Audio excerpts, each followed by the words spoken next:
Hey everyone, welcome back to Corporate Decoder. Today Molson Coors Beverage Co. just filed their 8K after their annual meeting, and I found a few key numbers that tell a story beyond just board elections. Quick note, this is not financial advice, just my take on public filings for educational purposes. The company held its shareholder meeting where some pretty important votes took place and the results are in. This filing is basically a report on what happened at Molson Coors Beverage Company's big annual meeting of shareholders. It happened on May 6, 2026, and they've shared the voting results on a few key proposals. Think of it like the official scorecard for the company's leadership and big decisions. First up, let's look at the election of directors for the class of common stock. These are the folks responsible for steering the company. Out of the directors listed, all of them received a huge majority of 4 votes, for example, David S. Coors received 5,052,267 votes in favour, with only a tiny fraction withheld. This shows strong support for the current board members from the class are shareholders. The broker non-votes, which are shares held by brokers that were not voted by the beneficial owner, were a relatively small number across the board. Now for the Class B common stock directors, the voting picture is a bit different. For Christian, Crispy Cox, nearly 151.4 million votes were, but about 4.8 million were withheld. This still shows strong support, but with a more noticeable number of shareholders choosing not to vote in favour. Roger G. Eaton saw about 103.5 million votes for and over 52.6 million withheld, which is a significant chunk of shareholders opposing or abstaining from voting for him.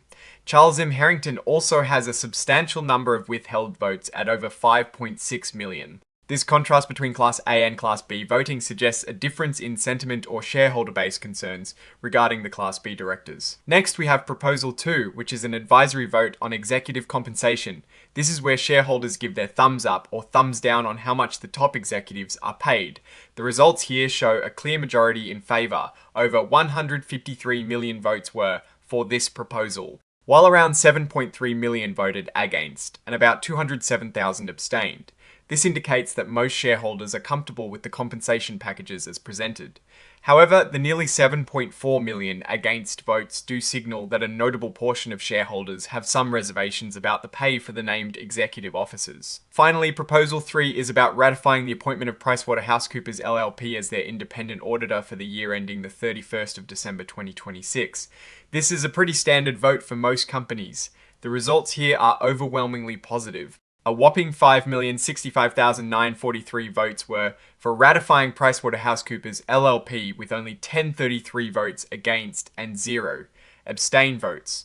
This shows a very strong consensus that shareholders trust the company's choice for its auditor. Looking at these results, especially the split in voting for the Class B directors compared to Class A and the advisory vote on executive pay, it seems like not all shareholders are completely aligned. While the company's auditor is clearly trusted and the executive pay is largely approved, the varying levels of support for Class B directors could point to underlying discussions or concerns within that shareholder group. It's not a red flag per SE, but it is definitely something to keep an eye on for future shareholder meetings.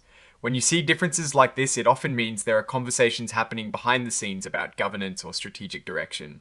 Alright, that is my take on Molson Coors Beverage Company's latest filing. What is your take on these numbers and what they signal about the company's shareholder base?